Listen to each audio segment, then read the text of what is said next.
Dear students, मैं रवि वर्मा आप लोगों का एराइज एडुकेयर फैमिली में स्वागत करता हूं। हम लोग मॉडर्न हिस्ट्री कर रहे हैं और इसके अंतर्गत भारत में यूरोपियों के आगमन को समझने का प्रयास कर रहे हैं। इसी क्रम में अब तक हम लोगों ने भारत में पुर्तगीज कैसे आए, पुर्तगीज के आने के समय में यूरोप की क्या स्थिति थी और भारत में किन-किन परिस्थितियों में किन-किन परिस्थितियों में पुर्तगाली अपने आप को स्थापित करने में काफी सफल रह पाए, इस परिस्थिति को हमने समझा। दूसरे क्रम में पुर्तगालियों के बाद भारत में डचों का आगमन होता है, जो कि लगभग पुर्तगालियों से 100 वर्ष के बाद होता है। वे किन परिस्थितियों में यहाँ पर आए, वो किन उद्देश्यों के साथ आए, उनके व्यापारिक उद्देश्य क्या थे, उनके राजनैतिक उद्देश्य क्या थे, इस पक्ष को भी हम लोगों ने पिछले क्लास में देखा। अब हम लोग यूरोपियों के आगमन अध्याय का सबसे बेहद महत्वपूर्ण टॉपिक करने जा रहे हैं, जिसका शीर्षक है भारत में अंग्रेजों का आगमन।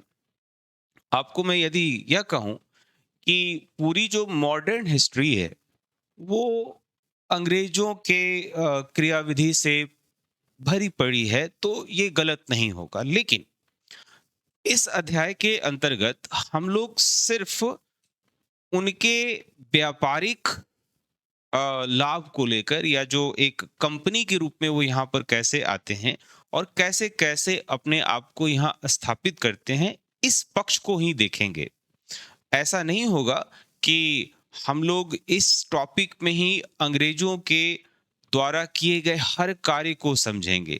हम सिर्फ यह समझने का प्रयास करेंगे कि जिस समय अंग्रेज भारत में आए, उस समय भारत की परिस्थितियां कैसी थीं, उन्होंने अपने आप को एक व्यापारिक कंपनी के रूप में कैसे स्थापित किया, तथा यह समझने का प्रयास करेंगे कि अंग्रेज किस प्रकार से अन्य यूरोपियों पर भारी पड़े और अपने आप को यहाँ पर स्थापित किया। ठीक है, आपको ये बात पता होनी चाहिए कि जितने भी, ये तो बहुत सर्वविदित बात है कि जितने भी यूरोपीय आए, उनमें अंग्रेज सबसे सफल रहे। पहला पॉइंट भी उसी से संबंधित है कि अंग्रेज भारत में यूरोपीय व्यापारिक कंपनियों में सर्वाधिक सफल रहे। सर्वाधिक सफल रहे, इसका सबसे महत्वपूर्ण कारण क्या था? अंग्रेजों के सर्वाधिक सफल होने का सबसे महत्वपूर्ण क्या कारण था? अगर आप लोगों ने पिछले लेक्चर्स को ध्यानपूर्वक सुना होगा, तो आप संभवतः इसका उत्तर देने में भी सफल हो पाएंगे। अंग्रेजों को सफल रहने का सबसे महत्वपूर्ण कारण क्या था? अंग्रेजों को सफल रहने का महत्वपूर्ण कारण, अगर आप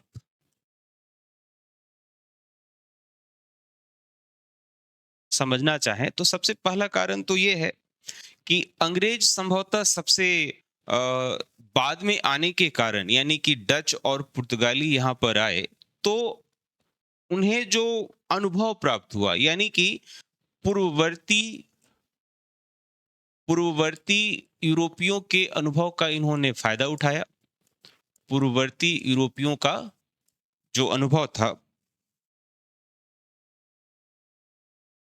यूरोपियों के अनुभव का इन्हें फायदा मिला। पहली बात यह हो सकती है।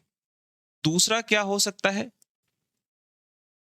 दूसरा ये है कि इन्हें काफी समय मिल गया, और समय मिलने से इनके जो विज्ञान एवं तकनीक की विशेषता ज्यादा महत्वपूर्ण हो गई। विज्ञान एवं तकनीकी रूप से ये काफी साउंड बन गए, काफी महत्वपूर्ण रूप से इन्होंने इसमें काफी अच्छा काम किया। अगर तीसरा महत्वपूर्ण रूप से देखा जाए, तो अंग्रेज के पहले डच और पुर्तगालियों ने एक गलती यह की थी।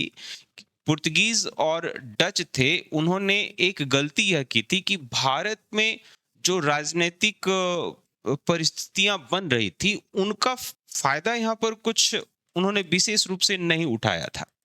पॉलिटिकली अपने आप को पुर्तगीज और डच ने स्ट्रांग नहीं किया था। लेकिन अंग्रेज यहाँ पे सफल रहे, उसके पीछे का सबसे महत्वपूर्ण कारण ये रहा कि भारत के राजनैतिक परिदृश्य का इन्होंने खूब फायदा उठाया। राजनैतिक परिदृश्य का फायदा उठाया। और ये हम इसे उदाहरण के तहत भी समझेंगे कि कौन से ऐसे स्टेप्स इन्होंने लिए थे जिससे हम लोग यह कह सकते हैं कि ये राजनीतिक परिदृश्य में रहकर यहाँ के जो राजनीतिक हालात थे उनका फायदा अपने आप को व्यापारिक रूप से स्थापित करने में, तथा यहाँ की जो शक्ति है, यहाँ के जो पॉलिटिकल पावर हैं, उसमें भी ये महत्वपूर्ण भूमिका निभाने में सफल रहे। ये हम लोग आगे एग्जाम्पल्स के माध्यम से समझेंगे। तो भारत के राजनीतिक परिदृश्य का इन्होंने सफलतम रूप से फायदा उठाया। ठीक है, तो अगर सबसे पहला पॉइंट ये था कि अंग्रेज भारत में सफल रहे, उनके पीछे ये 2-3 कारण हो सकते हैं। चलिए अब हम लोग अगले पॉइंट की ओर चलते हैं। थॉमस स्टेफेंस भारत आने वाला प्रथम अंग्रेज नागरिक था। अब देखिए, इस तरीके की जो सूचनाएं होती हैं वो आपको एमसीक्यू में पूछ दिए जाते हैं। बहुत सारी पुस्तकों में इस तरीके की सूचनाएं नहीं भी दी रहती हैं क्योंकि इसे बहुत महत्वपूर्ण नहीं रखा जाता है, लेकिन पूर्व में पूछे गए प्रश्नों के संग्रह को अगर आप देखेंगे तो इस तरीके की प्रकृति के प्रश्न जो हैं वो देखने को मिले हैं। थॉमस स्टेफेंस भारत आने वाला प्रथम अंग्रेज नागरिक था जो पादरी के भेष में आया था। यानी कि पहला जो उद्देश्य था अंग्रेजों का भारत में आना, वो व्यापारिक रूप से नहीं था, बल्कि जो अंग्रेजों के पहले के जो यूरोपीय थे, पुर्तगीज थे, उन्हीं के साथ वो आए और पादरी के वेश में आए। तो जाहिर सी बात है उद्देश्य क्या रहा होगा, धर्म प्रचार। लेकिन वो अंग्रेज थे और भारत में आए, ये महत्वपूर्ण सूचना है। पहली सूचना क्या हो गई, थॉमस स्टेफेंस भारत आने वाला प्रथम अंग्रेज नागरिक था जो पादरी के वेश में पुर्तगालियों के साथ 24 अक्टूबर 1579 ईस्वी को गोवा आया।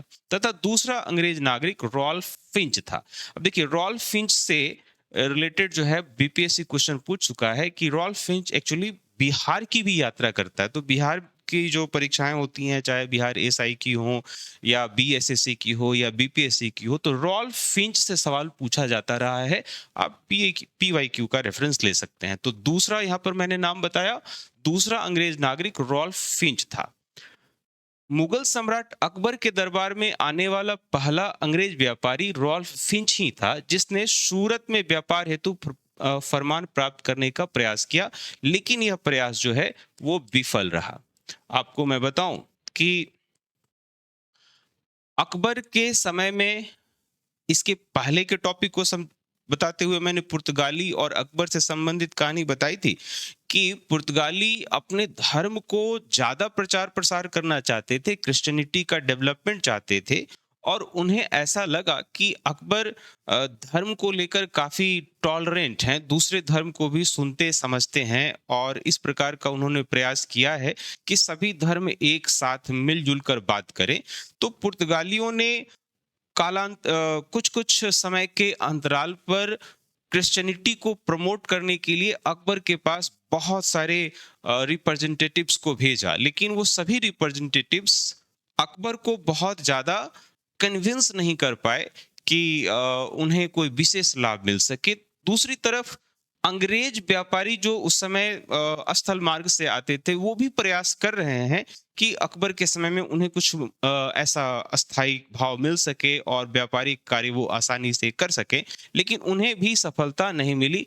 अब अकबर की ये कूटनीति भी हो सकती है या दूरदर्शिता भी कही जा सकती है, अकबर के समय में यूरोपियों को बहुत ज्यादा फायदा नहीं मिला। ठीक है, तो हमने भारत में अंग्रेजों के आगमन से संबंधित 3 पॉइंट समझ लिए। चौथे पॉइंट को देखते हैं। ब्रिटिश कंपनियों में से सर्वप्रथम लिवेंट कंपनी को 1593 ईस्वी में भारत में व्यापार हेतु अधिकार प्राप्त हुआ था। अब इस पॉइंट को थोड़ा मैं डिटेल्स थोड़ा देता हूं।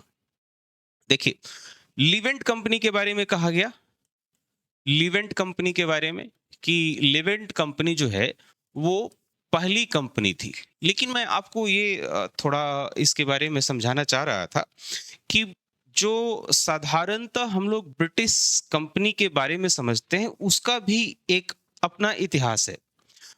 ब्रिटिशर्स की तरफ से बहुत सारी कंपनियां हैं जो भारत में व्यापार करना चाहती थी, लेकिन भारत में व्यापार करने को लेकर ब्रिटिश में यह सहमति नहीं थी कि किस व्यापारिक कंपनी को भारत में या पूरब के देशों में व्यापार करने के लिए भेजा जाए। उन्हें एक ऐसे दल की आवश्यकता थी जो पूर्णतः एक काफ़ी संयमित तरीके से और वेल ऑर्गेनाइज्ड तरीके से, काफ़ी सुव्यवस्थित तरीके से जाकर भारत में व्यापार करे। ठीक है? और लिवेंट कंपनी के बाद एक अन्य कंपनी आती है जो भारत में व्यापार को लेकर इच्छा जताती है। ठीक है? और उसे अंग्रेजी सरकार की तरफ से सहायता दी जाती है, उन्हें वो सब सुविधा दी जाती है, वो कानूनी अधिकार दिए जाते हैं सिर्फ उस कंपनी को। इसका मतलब ये नहीं था कि ब्रिटिश में उस समय मौजूद अन्य कंपनियां थी, सभी को सामूहिक रूप से भारत में व्यापार करने की अनुमति दी जाती है। यह बिल्कुल नहीं होता है, बल्कि किसी पार्टिकुलर कंपनी को भारत में व्यापार करने की अधिकार ब्रिटिश सत्ता के द्वारा दी जाती है। और वो फिर धीरे धीरे धीरे आगे बढ़कर हमारे समक्ष प्रस्तुत होते हैं, और बाद में 1833 में अन्य कंपनियों को सामूहिक रूप से मिलाकर ईस्ट इंडिया कंपनी कहा जाता है। तो ईस्ट इंडिया कंपनी शुरुआत में नहीं बनती है, बल्कि वो एक दूसरी कंपनी के नाम से होती है। हम लोग उसे समझाएंगे। तो बहुत सारी कंपनियां होती हैं ब्रिटिश में, बहुत सारी कंपनियां होती हैं जो भारत या फिर पूरब के देशों में व्यापार करना चाहती हैं, बहुत सारी कंपनियां। और उनमें से चयनित को, बहुत सारी कंपनियों में से चयनित किसी एक को, में से चयनित किसी एक को भारत में व्यापार करने की सुविधा दी जाती है ब्रिटिशर्स के द्वारा। ठीक है, अगले इंफॉर्मेशंस को पढ़ते हैं। 1599 ईस्वी में जॉन मिल्डन हॉल नामक ब्रिटिश यात्री थल मार्ग से भारत आने वाला प्रथम अंग्रेज था। अच्छा, एक चीज यहाँ पर मैं बताऊं कि जॉन मिल्डन हॉल किसी कंपनी का रिप्रेजेंटेटिव नहीं था, बल्कि एक स्वतंत्र यात्री था जो अपने जॉन मिल्डन हॉल नाम बहुत प्रसिद्ध है, इसे आप जरूर ध्यान से इसके बारे में सुनिएगा। 1599 ईस्वी में जॉन मिल्डन हॉल नामक ब्रिटिश यात्री थल मार्ग से भारत आने वाला प्रथम अंग्रेज था, लेकिन ये भारत में आने से पहले 1588 में स्पेनिश चुनौती का सामना करता है। स्पेनिश चुनौती का सामना करता है और स्पेनिशों को हराता है। स्पेनिश चुनौती का सामना करता है और उन्हें हराता है, और फिर वो भारत की तरफ प्रयास करता है पहुंचने का, जॉन मिल्डन हॉल। लेकिन अभी भी कंपनी की तरफ से, जो कंपनी भारत में व्यापार कर रही थी, वो कंपनी अभी भी भारत में नहीं आई है, ना ही उसके कोई रिप्रेजेंटेटिव आए हैं।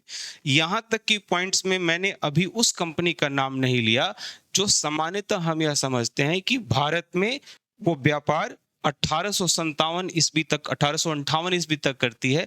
वो कंपनी अभी भी मैंने इंट्रोड्यूस नहीं किया है। चलते हैं अगले पॉइंट्स की ओर। अगला पॉइंट है 24 सितंबर 1599 ईस्वी को अंग्रेज ईस्ट इंडिया कंपनी की स्थापना हुई। अब ये जो मैंने यहाँ पर बताया कि अंग्रेज ईस्ट इंडिया कंपनी, हम सामान्यतः इसे अंग्रेज ईस्ट इंडिया कंपनी कहते हैं, लेकिन मूलतः वो ईस्ट इंडिया कंपनी नहीं है। 24 सितंबर 1599 ईस्वी को अंग्रेज ईस्ट इंडिया कंपनी की स्थापना हुई, जिसे 31 दिसंबर 1600 ईस्वी में महारानी एलिजाबेथ प्रथम ने पूर्व के साथ व्यापार हेतु 15 वर्षों का अधिकार पत्र प्रदान किया था। लेकिन यहाँ पर जो मैंने ईस्ट इंडिया कंपनी पे घेरा लगाया है, मूलतः यह जो ईस्ट इंडिया कंपनी है ये 1833 ईस्वी में हमारे समक्ष आती है। इसके पहले की क्या कहानी है, इसको थोड़ा समझते हैं। मूलतः जो ईस्ट इंडिया कंपनी हम लोग सामान्यतः पढ़ते हैं, जो 1600 ईस्वी में स्थापित हुई थी 1599, वो क्या था? Governor and company of Merchants of London trading into the east Indies. यह मूल कंपनी थी। इसी एकमात्र कंपनी को ब्रिटिश गवर्नमेंट की तरफ से,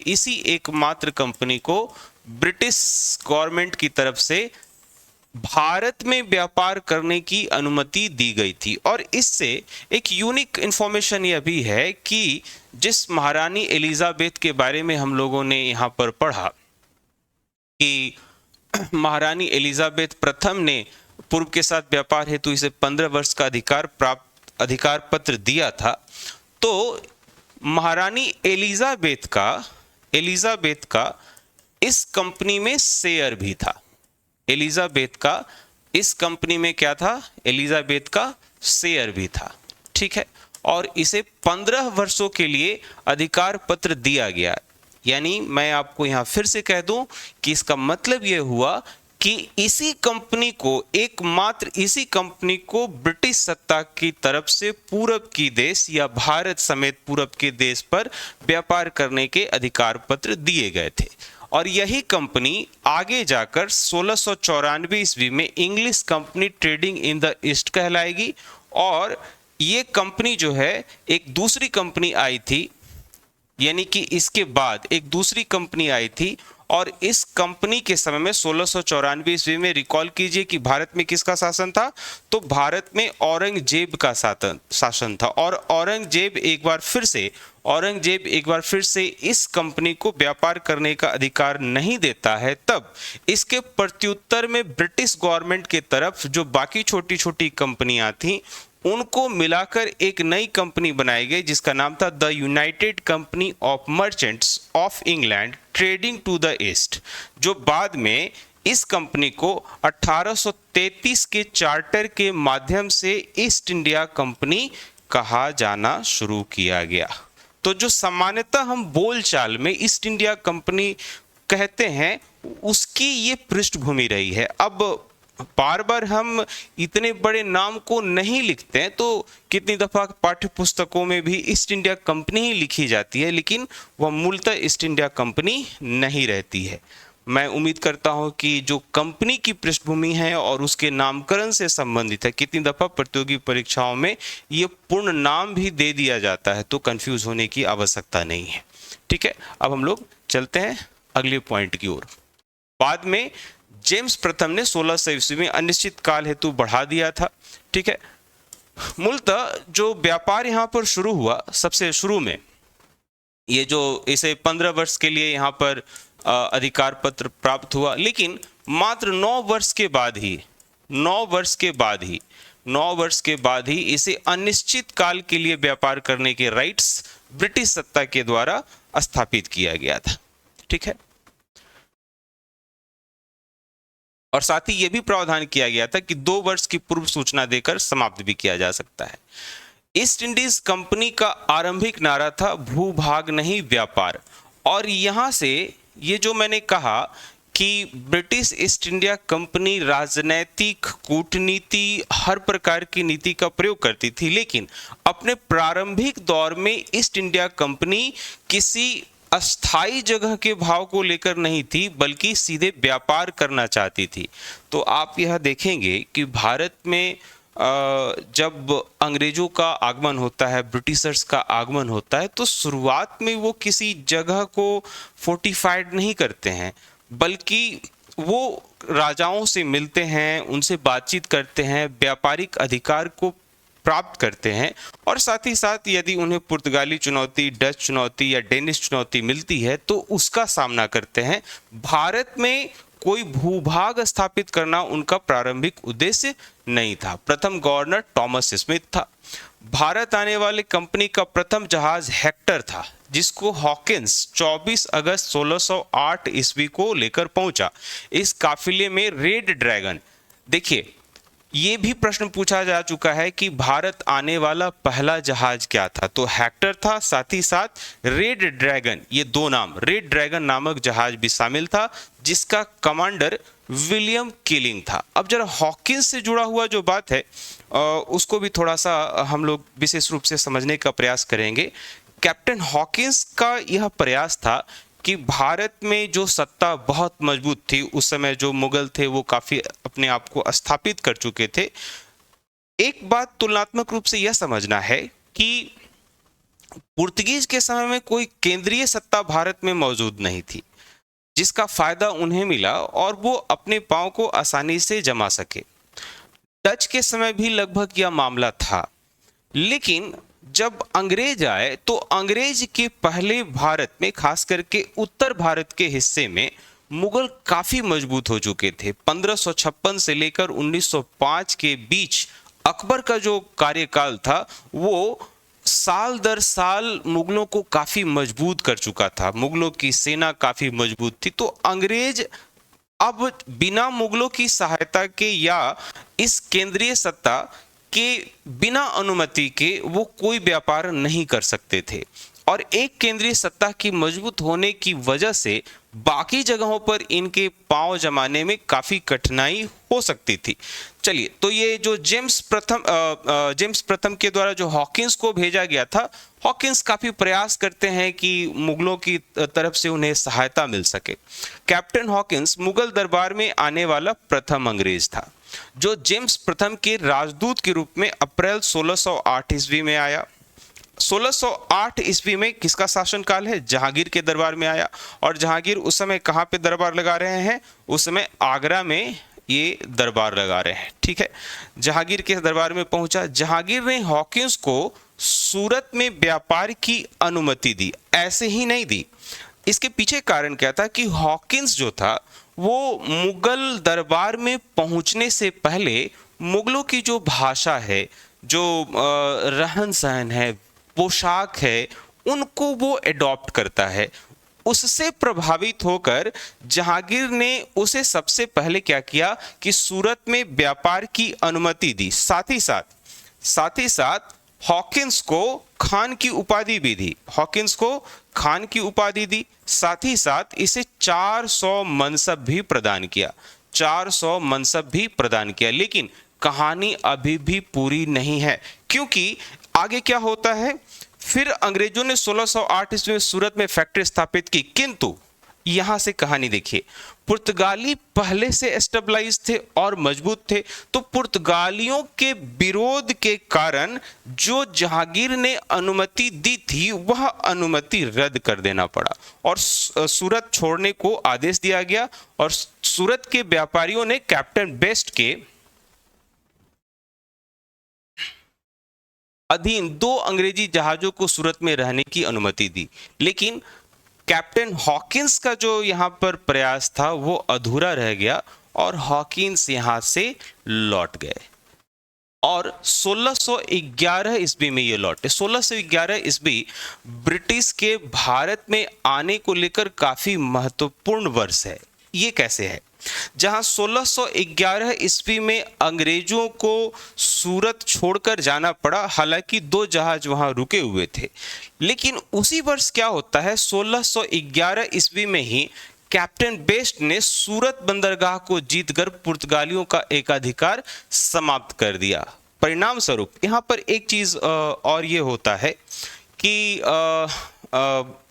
पूरब के देश में, पूरब के भारत की जो पूर्वी हिस्सा है वहां पर इन्हें, भारत का जो पूर्वी हिस्सा है वहां पर इन्हें व्यापार करने की अनुमति बीजापुर के शासक के द्वारा दी जाती है। तो 1611 जो है वो काफी मजबूत स्थिति होती है। और जब पुर्तगाली हार जाते हैं, इससे मुगल शासक प्रसन्न होकर अंग्रेजों को सूरत में भी व्यापार करने का अधिकार देते हैं। यानी कि जो घटनाक्रम हुआ है उसके पीछे के जो घटनाक्रम है, कोई एक घटनाक्रम यहाँ पर घटा, उसके पीछे के घटनाक्रम को अगर आप समझ लेते हैं तो इसे क्रमशः याद करने की आवश्यकता आपको नहीं पड़ेगी। 1611 ईस्वी में कैप्टन बेस्ट ने सूरत बंदरगाह को जीतकर पुर्तगालियों का एकाधिकार समाप्त कर दिया। परिणाम स्वरूप 4 फरवरी 1613 ईस्वी को जहांगीर ने एक शाही फरमान के द्वारा अंग्रेजों को सूरत में टॉमस एल्डवर्थ के नियंत्रण में व्यापारिक कोठी स्थापित करने की अनुमति दी। लेकिन यह जो अनुमति थी, जो यहाँ पर इन्हें अधिकार मिला, ये ऑफिशियली दूसरा जगह था। पहले मछलीपट्टनम जो बीजापुर के शासक के द्वारा दिया गया था, भारत का जो एक पूर्वी हिस्सा है, आंध्र प्रदेश में मछलीपट्टनम है, वहां पर इन्हें जगह मिला। और दूसरा जो है 1613 ईस्वी में वो सूरत में मिला। तो कितनी दफा आपको 2-4 जगहों के नाम दे दिया जाते हैं और उनको क्रम से लगाने को दिया जाता है कि अंग्रेजों को क्रम से लगाई कि किन किन स्थानों पर उन्हें व्यापारिक अधिकार कब कब मिले। ठीक है, तो ये आपको ध्यान में रखना होगा। अगले पॉइंट की ओर चलते हैं। 1615 ईस्वी में सम्राट जेम्स प्रथम द्वारा सर टॉमस रो को अपना राजदूत नियुक्त कर मुगल सम्राट जहांगीर के दरबार में भेजा गया। जो फरवरी 1619 तक, यानी 3 वर्षों तक, लगभग 3 वर्षों तक, यहाँ पे 3 से 4 वर्ष तक ये भारत में रहा। सर टॉमस रो जहांगीर एवं खुर्रम शाहजहां से अंग्रेजों हेतु कुछ व्यापारिक छूट प्राप्त करने में कामयाब हुआ, लेकिन पूर्णतः ये जो यात्रा थी सर टॉमस रो की, वह भी बहुत सफल नहीं मानी जाती। इसके आगे की इंफॉर्मेशंस को देखते हैं। 1632 ईस्वी में गोलकुंडा के सुल्तान ने अंग्रेजों को एक सुनहरा फरमान जारी किया, जिसके अनुसार सुल्तान को 500 पैगोडा वार्षिक कर देकर अंग्रेज गोलकुंडा राज्य के बंदरगाह पर स्वतंत्रता पूर्वक व्यापार कर सकते थे। और यह जो इंफॉर्मेशन है जो 1632 ईस्वी में अंग्रेजों के साथ हुआ, ये इनके लिए काफी निर्णायक रहा। अब इसे थोड़ा समझते हैं। इन्हें आंध्र प्रदेश का इलाका, यहाँ पर कहीं सूरत मान लीजिए, यहाँ पर गुजरात सूरत, अब यहाँ से इन्हें 2 ऐसे स्थान मिल गए जिससे वो भारत के अधिकतर हिस्सों तक पहुंच सकते थे। सूरत क्या था, भारत के जो अलग अलग हिस्सों में, यहाँ पर खास करके जो पश्चिमी इलाका है वहाँ पर जाने की पहुंच देता है। तो ये जो इलाका था, ये इसका उपयोग करके वो दक्षिण भारत कह लीजिए या फिर जो पूर्वी भारत है, उन जगहों पर इन्हें अपने पांव जमाने में मदद मिलना शुरू किया और इससे ये काफ़ी मजबूत हो गए। ठीक है, ये 2 जगह काफ़ी महत्वपूर्ण थे। पूर्वी तट पर अंग्रेजों का प्रथम कारखाना 1633 ईस्वी में उड़ीसा में बालासोर व हरिहरपुरा में स्थापित किया गया। ठीक है, 1639 ईस्वी में फ्रांसिस डे नामक अंग्रेज ने चंद्रगिरी के राजा दरमेला वेंकटप्पा, ये नाम सब ध्यान देना है, चंद्रगिरी के राजा दरमेला वेंकटप्पा से मद्रास पट्टे पर लिया। इस इंफॉर्मेशन से संबंधित चीजों को मैं थोड़ा सा बताता हूं। यहाँ 1641 ईस्वी में अंग्रेजों ने फोर्ट सेंट जॉर्ज नामक किला बनाया, जो भारत में अंग्रेजों का पहला किला था। फ्रांसिस डे को ही मद्रास का संस्थापक माना जाता है। अभी देखिए, ये जो नाम है दरमेला वेंकटप्पा, यह मूलतः क्या थे, विजयनगर एम्पायर के, विजयनगर जो साम्राज्य है, विजयनगर साम्राज्य, ये विजयनगर साम्राज्य के प्रतिनिधि थे। तो सबसे पहले इन्होंने यहाँ पर पट्टे पर लेने का मतलब भाड़े पर मद्रास को दिया कि मद्रास जो है आप एक निश्चित तय राशि अदा करेंगे विजयनगर एम्पायर को और आप यहाँ पर व्यापार करेंगे। लेकिन कूटनीति का प्रयोग करते हुए अगले ही वर्ष यानी कि 1640 ईस्वी में मद्रास को ये हड़प लेते हैं और वहां पर हड़प लेने के बाद पहला किला बनाते हैं, फोर्ट, और ये व्यापारिक वस्तुओं को सुरक्षा देने के लिहाज से बनाया जाता है। अब ये क्या है, ये कूटनीति है कि पहले पट्टा लिया गया भाड़े पर और फिर बाद में उसे क्या किया गया, चुनौती देके उसे जीत लिया गया।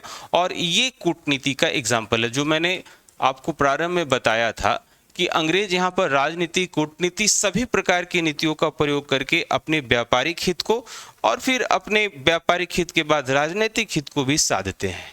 तो ये जो 1640 ईस्वी में आपको अब इनके पास और महत्वपूर्ण हिस्सा ऐड ऑन होता चला गया, जिसमें मद्रास एक सबसे महत्वपूर्ण हिस्सा है। एक बार आप फिर से यहाँ लौटेंगे तब आप यह देखेंगे कि जहाँ पर सूरत, फिर आपको मछलीपट्टनम, अब इनके पास एक और जगह जो हो गया वह लगभग समुद्र के किनारे मद्रास का जगह हो जाता है। ठीक है, अब आप ये स्पष्ट रूप से समझें कि ब्रिटिश ने 3 ऐसे महत्वपूर्ण जगह थे जिसको इन्होंने अपने व्यापारिक केंद्र के रूप में विकसित किया था, जो इनके आगे राजनैतिक आकांक्षाओं की पूर्ति का रास्ता भी बनता है। उनमें मद्रास, बंबई और फिर कलकत्ता। अब कोलकाता कहलाता है कलकत्ता। तो ये 3, इसके पहले सूरत, यानी कि मद्रास, बंबई और कलकत्ता से पहले सूरत, मछलीपट्टनम, ये छोटे छोटे जगह, लेकिन मूलतः ये 3 बहुत बड़े जगह थे जिसकी सहायता से अंग्रेजों को अपनी राजनीतिक आकांक्षाओं की पूर्ति करने का भी मौका मिला। तो मद्रास से संबंधित टॉपिक हम लोगों ने देखा, मद्रास से संबंधित हम लोगों ने यहाँ पर इंफॉर्मेशन देखा। ठीक है, कि मद्रास से संबंधित जो नाम पूछता है कितनी दफा कि मद्रास का संस्थापक कौन, तो फ्रांसिस डे। मद्रास का संस्थापक कौन? Francis day. आगे बढ़ते हैं। 1651 ईस्वी में शाह शुजा से अनुमति प्राप्त कर ब्रिजमैन द्वारा बंगाल में 1652 ईस्वी में हुगली नामक स्थान पर बंगाल के प्रथम अंग्रेज कारखाने की स्थापना की। अब देखिएगा, यहाँ पर जो बंगाल में मूलतः जो है वहां पर 3 छोटे छोटे जगह थे, गोविंदपुरा, सूतानाती और कालीकाता। इन तीनों को मिलाकर आगे कलकत्ता शहर के रूप में विकसित होगा। हुगली उसकी महत्वपूर्ण पॉइंट थी। ठीक है। बंगाल के सूबेदार शाह शुजा ने 1651 ईस्वी में एक अंग्रेज डॉक्टर बॉटन के द्वारा अपने हरम की स्त्री के उपचार करने पर एक निशान द्वारा, निशान का मतलब होता है मोहर, आधिकारिक तौर पे अधिकार देकर 3000 रुपए वार्षिक कर के बदले बंगाल में व्यापार का विशेषाधिकार प्रदान किया। बड़ा आश्चर्यजनक बात भी है कि भारत में ऐसे बहुत सारे शासकों की कहानी आपको देखने को मिलेगी कि एक छोटे छोटे से कार्य को लेकर भी अंग्रेजों को वो बहुत ज़्यादा कुछ दे देते हैं। जैसे कि 1717 ईस्वी में जब हम लोग पहुंचेंगे तो फर्रुखसियर से जुड़ी हुई एक कहानी आएगी कि फर्रुखसियर से एक डेलीगेट्स अंग्रेजों का मिलता है और उनसे व्यापारिक अधिकार पत्र प्राप्त करने की बात करता है। फर्रुखसियर उस समय बीमार थे, उन्हें कोई बीमारी थी, संभवतः घाव या कुछ इस तरीके का उन्हें समस्या था, और वो अंग्रेजी उपचार से ठीक हो जाते हैं। और इस बात से वो इतना ज़्यादा प्रसन्न होता है फर्रुखसियर कि उसे पहली दफ़ा भारत में किसी यूरोपीय या कह सकते हैं अंग्रेजों को उसने फ्री में ही ट्रेड करने का अधिकार दिया, और ट्रेड ही नहीं बल्कि टैक्स कलेक्ट करने का भी अधिकार दिया, राजस्व इकट्ठा करने का भी अधिकार दिया कलकत्ता के बाहर। करेक्ट। और इसी वजह से आगे जाकर 1757 में पलासी की युद्ध की पृष्ठभूमि भी बनी, क्योंकि फर्रुखसियर ने जो यह किया वह एक शासक के रूप में काफी मूर्खता भरा हुआ फैसला भी था। आपको पता भी होगा कि फर्रुखसियर के लिए इतिहासकारों ने घृणित कायर शब्द जैसा गढ़ा था। हालांकि घृणित कायर इस कदम के लिए नहीं था, हम लोग जब मॉडर्न हिस्ट्री में आगे पढ़ेंगे तो पता चलेगा किन वजहों से इसे घृणित कायर कहा गया। तो फर्रुखसियर ने जो ये डिसीजन लिया, आगे के जो बंगाल में शासक बने उनके लिए काफी कठिन था कि जो अंग्रेजों को फर्रुखसियर ने कहा वह भी जारी रख सके, और यही आगे जाकर 1757 में पलासी की युद्ध का पृष्ठभूमि तैयार होगा और पलासी का युद्ध होगा। अंग्रेज फिर कूटनीति करेंगे और पलासी की युद्ध में बंगाल के नवाब को पटकनी देंगे और अपने आप को स्थापित करेंगे। लेकिन ये घटनाक्रम राजनीतिक रूप से आगे बढ़ेगी, इसे हम लोग तत्काल इस अध्याय में डिस्कस नहीं करने जा रहे हैं। अभी हम लोग सिर्फ उन्हीं बिंदुओं पर चर्चा करेंगे जिसका संबंध यूरोपीय कंपनी के रूप में जो ब्रिटिश ईस्ट इंडिया कंपनी आती है, उस ईस्ट इंडिया कंपनी का प्रादुर्भाव कैसे होता है, भारत के अलग अलग जगहों पर वो कैसे अपने आप को स्थापित करते हैं। जैसे कि मैंने कहा कि सूरत में या मसूलीपट्टनम में या फिर मद्रास में या फिर बंबई में और फिर बंगाल में कलकत्ता जो शहर है। ठीक है, तो मैं उम्मीद करता हूं कि ये पॉइंट्स आप लोग समझ रहे होंगे। आगे बढ़ते हैं। ये वर्ष काफी महत्वपूर्ण है, 1661 ईस्वी का। इसमें क्या होता है? 1661 ईस्वी में पुर्तगाल की राजकुमारी कैथरीन ब्रेगेंजा, नाम याद रखिए, कैथरीन ब्रेगेंजा का विवाह ब्रिटेन के जो राजकुमार थे चार्ल्स द्वितीय, इनसे संपन्न होती है, और पुर्तगाल द्वारा चार्ल्स द्वितीय को बंबई दहेज में दिया गया। अब ये जो 1661 ईस्वी में राजकुमारी जो पुर्तगाल की हैं उनका विवाह बंबई में होता है, उनका विवाह चार्ल्स द्वितीय से होता है, और दहेज के रूप में जो बंबई शहर दिया जाता है, इसका उपयोग अब ब्रिटिशर्स कैसे करते हैं? 1668 ईस्वी में चार्ल्स द्वितीय ने 10 पौंड के वार्षिक किराए पर बंबई को ईस्ट इंडिया कंपनी को दे दिया। अच्छा, जब मैं यहाँ पर ईस्ट इंडिया कंपनी कह रहा हूँ तो आप इसके जो पूर्ण नाम है, जो मैंने पिछले स्लाइड्स में आपको यहाँ पर मैंने बताया था, वह समझिएगा। Governor and company of Merchants of London trading into the east Indies, एक पूरी पंक्ति का जो यह नाम है, यह समझिएगा। धीरे धीरे इसमें परिवर्तन आता है, जो 1833 में फाइनली ईस्ट इंडिया कंपनी बनता है। तो ईस्ट इंडिया कंपनी जब मैं कहूं तो इसी कंपनी का रेफरेंस आपको ध्यान में रखना है। ठीक है, इस कंपनी को क्या हो जाता है? इस कंपनी को 10 डॉलर 10 पाउंड के वार्षिक किराए पर बंबई को ईस्ट इंडिया कंपनी को दे दिया गया। और ये 10 पाउंड क्या है, एक तरीके से देखा जाए तो मुफ्त में ही कंपनी को एक पार्टिकुलर जगह को दे दिया गया। अच्छा, इससे ब्रिटिश गवर्नमेंट को क्या फायदा होता था? ब्रिटिश गवर्नमेंट को बहुत ज्यादा मुनाफा देखने को मिलता था। ठीक है, 1687 ईस्वी में अंग्रेजों ने पश्चिमी तट का मुख्यालय बंबई को नियुक्त किया, मुंबई को बनाया, जो पहले क्या था, सूरत था। अब यहाँ पे फिर से पहुंचते हैं। यहाँ पर देखिए, जो सूरत का उपयोग वो एक हेडक्वार्टर के रूप में करते थे। इसके माध्यम से वो इससे सटे हुए मैदानी इलाकों पर पहुंचते थे, एग्रीकल्चरल लैंड्स पर पहुंचते थे, यहाँ के शासकों के बीच पहुंचते थे। अब इन्होंने क्या किया, गुजरात से ऊपर उठकर महाराष्ट्र में अपने आप को मजबूत किया। बंबई जो है ना, वो बंबई के बारे में मैं आपको बताऊं कि यहाँ पर 7 द्वीप थे और यह सूरत की तुलना में इसका जो तटीय प्रदेश था वो बहुत ज्यादा मजबूत था, ज्यादा बड़ा था। अब ऐसे में इनको समुद्री एक्सेस बहुत आसानी से मिल गया। करेक्ट। तो मद्रास से संबंधित टॉपिक हम लोगों ने समझा, कलकत्ता से भी संबंधित थोड़ी बहुत बात बताई, अभी उसमें कहानी और बाकी है। बंबई से संबंधित बात भी मैंने आपको बताया।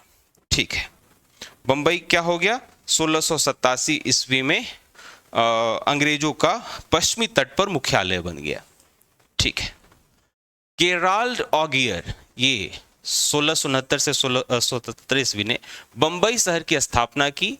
जॉर्ज ऑक्सीडेंट बंबई का पहला गवर्नर था। तो संस्थापक के रूप में जब नाम पूछे तो गेराल्ड ऑगियर। मैं उम्मीद करता हूं कि फ्रांसिस टे मद्रास आप लोगों ने ध्यान रखा होगा।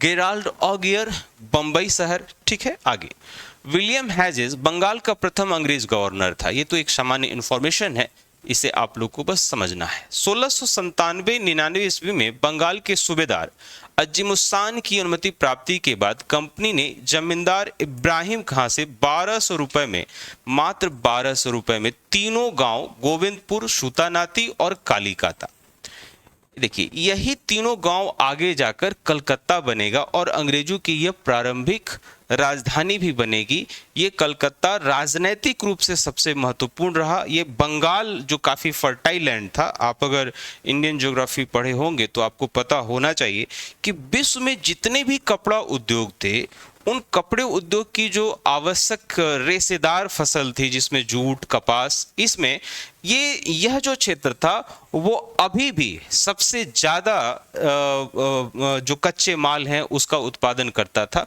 तो ये देखा जाए तो स्ट्रैटेजिकली ये काफ़ी इंपॉर्टेंट प्लेस था। इसका डेवलपमेंट हुआ बंगाल के सूबेदार अजीमुस्तान की अनुमति प्राप्ति के बाद, ऐसा हुआ। ठीक है, और इनको मिलाकर आधुनिक कलकत्ता बनाया गया। और आप मुझे कमेंट सेक्शन में बता सकते हैं कि ये जो कलकत्ता है कब तक अंग्रेजों की राजधानी बनी रही। ठीक है, और इसको इस शहर की जो बनाने की नींव थी वो 1699 ईस्वी में जॉब चॉर्नॉक द्वारा डाली गई थी। तो यहाँ पर तीसरा नाम आया जॉब चॉर्नॉक का, यानी कि मद्रास फ्रांसिस टे, गेराल्ड ऑगियर बंबई और जॉब चॉर्नॉक ये तीसरा जो कलकत्ता। ठीक है, और यहीं पर विलियम तृतीय के नाम पर फोर्ट विलियम के किले का निर्माण कराया गया। अच्छा, ये किलों का निर्माण क्यों किया जाता था? यदि कोई व्यापारिक गतिविधि हो रही है तो व्यापारिक गतिविधि में हम जो कच्चे माल की प्राप्ति कर रहे हैं या फिर बने बनाए हुए बाजार में मालों को पहुंचा रहे हैं, तो फिर उन्हें कहीं एक जगह तो रखना होगा। सुरक्षा के लिहाज से या ये क्या करते थे, किले का निर्माण करते थे, जो इनके वस्तुओं और साथ में जो कंपनी के अधिकारी होते थे उनकी सुरक्षा का ये केंद्र हुआ करता था। 1715 ईस्वी में जॉन सरमन के नेतृत्व में एक ब्रिटिश दूत मंडल व्यापारिक रियायतें प्राप्त करने हेतु मुगल बादशाह फर्रुखसियर से मिला। और यही फर्रुखसियर जिसे इतिहासकार घृणित कायर के रूप में कहते हैं, फर्रुखसियर द्वारा 1717 ईस्वी में फरमान जारी किया गया।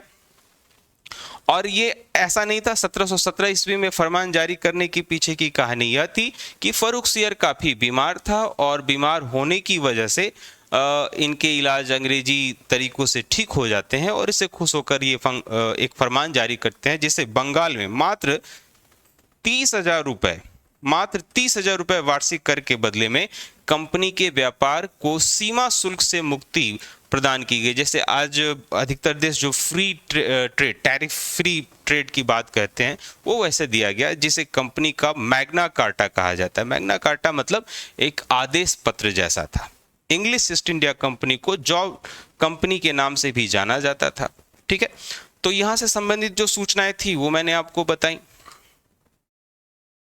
Calcutta British east India company का मुख्यालय था, जो अलग अलग क्षेत्र में, जैसे कि सूरत जहां था, उसके पहले बंबई को बनाया गया बाद में, फिर दक्षिण और मद्रास एक डेवलप हुआ, और फिर अब तीनों को महत्वपूर्ण रूप से कलकत्ता एकीकृत किया गया। ब्रिटिश ईस्ट इंडिया कंपनी की स्थापना अकबर शासक था। ब्रिटिश ईस्ट इंडिया कंपनी की स्थापना के समय अकबर शासक था, परंतु ब्रिटिश फैक्ट्री की स्थापना के दौरान सम्राट जहांगीर था। ये कुछ बातें हैं। यहाँ पे थोड़ी बात मैं और चर्चा करना चाहता हूँ कि ब्रिटिश कंपनी जो अलग अलग जगहों पर अपने आप को स्थापित करती है, मजबूती से रहती है और अन्य यूरोपियों से आगे भी निकल जाती है। कंपनी की स्थापना को लेकर यदि मैं आपसे कहूं कि ब्रिटिशर्स ऐसा क्या कार्य कर रहे थे जिससे वो बाकियों को पछाड़ने में सफल हो पाए, तो उसका सबसे पहला कारण यह था, यदि आप ब्रिटिश ईस्ट इंडिया कंपनी का एक कार्यकाल देखेंगे तो ये कोई 1600 ईस्वी से लेकर ये 1858 ईस्वी तक बने रहते हैं, लगभग 258 वर्ष, जिसमें ये 1757 ईस्वी में बैटल ऑफ पलासी के बाद से पॉलिटिकली, राजनीतिक रूप से ये काफ़ी मजबूत होते हैं, पॉलिटिकल रूप से काफ़ी मजबूत होते हैं। तो ईस्ट इंडिया कंपनी की जो स्थापना हुई और ये जो आगे अपने आप को स्टेबलाइज करने में सफल हो पाए, इसके पीछे का जो सबसे मजबूत कारण था वो क्या था? राजनीतिक रूप से भी अंग्रेजों ने क्या किया? अपने आप को मजबूत किया, राजनीतिक रूप से और साथ ही साथ कूटनीति के रूप से, यानी कि इन्हें किसी भी प्रकार के ऐसे कार्य को करने में दिक्कत नहीं हुई जो आप इथिकली या मोरली इनकरेक्ट भी कह सकते हैं, जैसे कि चंद्रगिरी के शासक को मार देना, या फिर उसके बाद के उसकी ट्रीटी को अगले ही वर्ष 1539 में ट्रीटी हुआ कि मद्रास को वो पट्टे पर लेंगे, लेकिन 1540 में ही उनसे मद्रास छीन लिया गया और फिर वहाँ पे पूरे मद्रास में एक अपना मुख्यालय स्थापित करना, फोर्ट स्थापित करना, ये दोनों होता है। साथ ही साथ ये जो इनके पूर्ववर्ती जो कह सकते हैं कि यूरोपीय रहे, उन्होंने जो यहाँ पर राजनीतिक रूप से अपने आप को मजबूत नहीं किया, इसके विपरीत ईस्ट इंडिया कंपनी ने अपने आप को राजनीतिक रूप से भी काफ़ी मजबूत किया। साथ ही साथ इनके मजबूत होने का एक कारण यह भी रहा कि यूरोप में भी काफ़ी तेजी से परिवर्तन हो रहा था। यूरोप में क्या हो रहा था? यूरोप में भी उद्योग काफ़ी बढ़ रहे थे, और उस समय तक भारत में ये रहते रहते भारत की कृषि व्यवस्था को भी इन्होंने काफी प्रभावित करना शुरू किया, और कृषि व्यवस्था को प्रभावित करके यूरोप में जो उद्योग लगे हुए थे उनके कच्चे माल को यहाँ से ले जाना शुरू किया। यानी कि शुरुआत जो इनकी जो हुई वो भारत के पूर्वी इलाके इंडोनेशिया से व्यापार करने से हुई, लेकिन ये धीरे धीरे मसालों से आगे आकर कपड़ों के व्यापार और फिर कच्चे माल के आयातक और यूरोपीय बाजारों में जो बने हुए माल थे, बने हुए माल का ये निर्यातक बने। और दूसरी बात क्या हुई कि जैसे जैसे ये राजनीतिक रूप से मजबूत होते गए तो अलग अलग चार्टर बनाकर, अलग अलग कानून बनाकर राजनीतिक रूप से उन्होंने अपने व्यापार को और मजबूत किया। ठीक है, तो कुल मिलाकर अंग्रेजों ने अपनी हर प्रकार की शक्ति का प्रयोग किया और भारत में अपने आप को स्थापित किया। यूरोपियों के आगमन के क्रम में अंग्रेज सबसे महत्वपूर्ण रहे। इससे जुड़े हुए बहुत सारे नाम हैं जिनको मैंने यहाँ पर डिस्कस नहीं किया है, क्योंकि आने वाले चैप्टर्स में जैसे मद्रास को कैसे काबू किया, बंगाल को कैसे जीता, मराठा पर कैसे काबू किया, इन सभी चीज़ों को हम लोग अलग अलग अध्याय में पढ़ेंगे, जिसके बारे में हमने एकदम पहले लेक्चर में चर्चा किया हुआ था। तो आने वाले अध्यायों में ब्रिटिश से संबंधित अन्य बातों को रखेंगे। अगला टॉपिक जो होगा वो फ्रेंच के आगमन का होगा, फ्रांसीसियों के आगमन का होगा, किन परिस्थितियों में फ्रांसीसी कंपनियों का निर्माण होता है, भारत में वो व्यापार करने पहुंचते हैं, उन्हें किन परिस्थितियों में अंग्रेजों से सामना करना पड़ता है और अंग्रेजों के सामने वो क्यों हार जाते हैं। इस तरीके के सभी घटनाक्रम को हम लोग समझेंगे आने वाले टॉपिक्स में। आज के लिए इतना ही।